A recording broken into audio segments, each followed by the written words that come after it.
So, what is up guys? Now muli tayo nagbabalik para sa panibagong video and ang gagawin nating video ngayon is about Moonfrost. Pero bago tayo magsimula is huwag niyong kalimutang mag-follow sa Twitter natin. Andito siya sa video kung makikita nyo.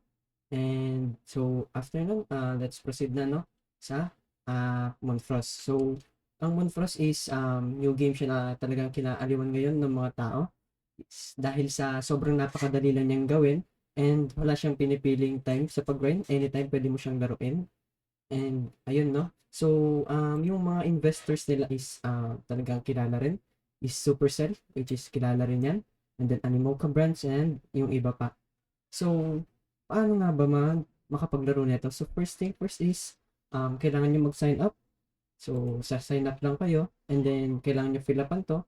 And if ever na may ano kayo, code is kailangan ay ano niya lang, ilagay nyo lang dito. So para sa mga hindi nakakaalam is magbibigay pa kami ng code or access sa ano namin server. So don't forget to join no. So ilalapag nandyan sa description yung community namin. So after signing up is ita-download nyo na yung game sa PC ninyo or kung ano mang gamit na device ang ginagamit nyo ngayon. PC man or Mac or laptop, pwede yan, no? Pwedeng-pwede. So, after nyo mag-sign up, proceed na kayo sa game, which is, kailangan nyo lang mag-login. And then, after logging in, makikita nyo dyan yung World na Alpha.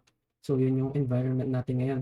So, after nyo mag-sign in or login sa game is, may mga quest or task na ibibigay sa inyo. And yung first task na ibibigay sa inyo is talk to Ash. So, ito si Ash, itong babaeng to. So, yan. After nyo kausapin yan, may ibibigay siyang next task dito. So, i-follow nyo lang i-follow yung task na ibibigay sa inyo. And then, after nun, ito sa vending machine, dito kayo pwedeng bumili ng mga seeds na itatanim ninyo para sa pag-harvest ninyo. And then, dito naman is yung crafting, which is ito, stone axe, so ginagamit sa pamputol ng puno. Sa yung stone hoe naman is para sa pag-aano ng mga tiles or yung lupa. Tapos itong stone pickaxe is, or pickaxe is pang mina. And then itong scythe is pang ano sa mga halaman. Itong is pang ano sa mga halaman pang buhos sa tubig para lumaki sila. So, ang first task nyo na dyan is kailangan nyo ng mga bato. So, kung nakikita nyo is pahirapan talagang makahanap ng bato. Kaya mas maganda is if may pickaxe kayo sa susunod. So, after nyo yan, pwede na kayo mag-proceed sa pagtatanim-tanim ng mga seeds ninyo, no? So, ang first seeds nila, dyan is radish seeds. So, if like baguhan pa lang kayo, kakastart nyo lang, pwede kayo magsimula dito. Sa area na to is, gawin nyo lang, ilinisin nyo itong area na to. And then, pwede nyo taniman ito. For example, ito, nataniman ko siya pala kanina, hindi ko pa na-harvest, ayan. Harvest na siya. So, may carrot akong isa. So, after nyo doon is like, kung na kayo ng mga nyo, palay, pwede nyo, or, ang gagawin nyo sa mga nakuha ninyo, inanin nyo na buto, or tinanim nyo buto, is pwede nyo silang ibenta para magkaroon kayo ng tinatawag nating seal. Ito yan, seal. Parang, currency game dito sa Moonfrost. So, kung makikita nyo, meron akong 336k or 336,000 seal dahil yan sa pagtatanim ko tsaka pag-aani ko. Bakit sobrang dami niyan? Kasi may ginagawa akong strategies para makarami agad ako ng seal. So, mamaya i-share ko yan sa inyo. So, after nyan, kung makikita nyo, may iba't iba tayong items dito. Meron tayong gold ore, or ito nga, tomato, carrot, and then poppy. Ayan, marami. So, sa mga inaani ninyo, meron silang mga stars, makikita nyo yan sa mga kinacraft nyo. So, ayan, no? Kung makikita nyo, meron akong sa gardener ko, meron akong 2 star. So, mga yung mga yan, pwede nyo ibenta yan, yung mga walang stars or mga 1 star, pwede nyo ibenta yan.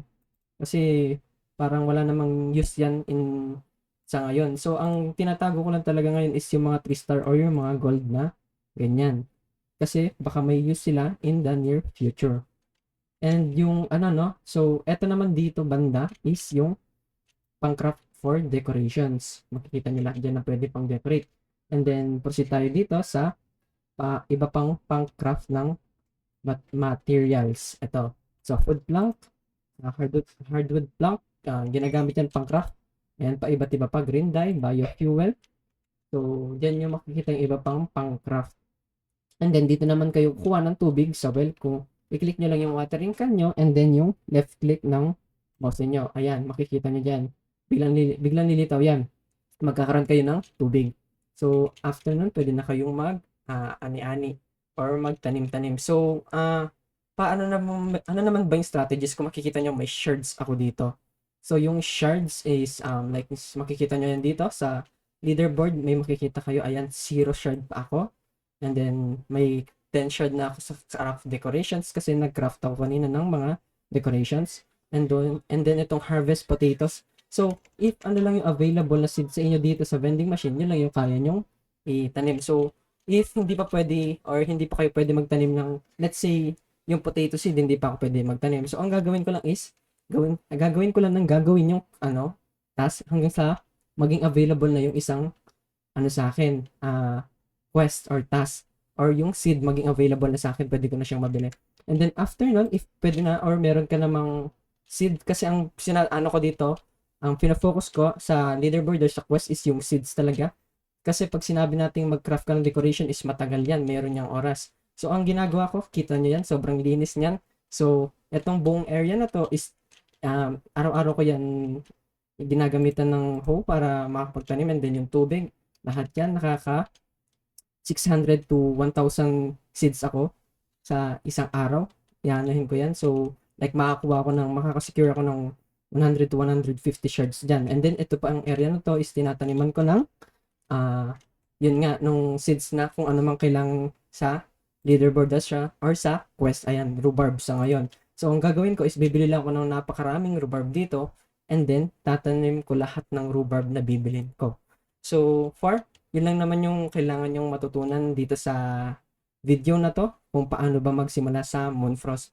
So, yun lang, no? Kung kailangan nyo ng access, magpaparaffle tayo ulit or magbibigay tayo ulit sa mga members natin sa Telegram. So, huwag nyo kakalimutan mag-join if gusto nyo maglaro rin ng Moonfrost. Yun lang. Salamat sa panonood.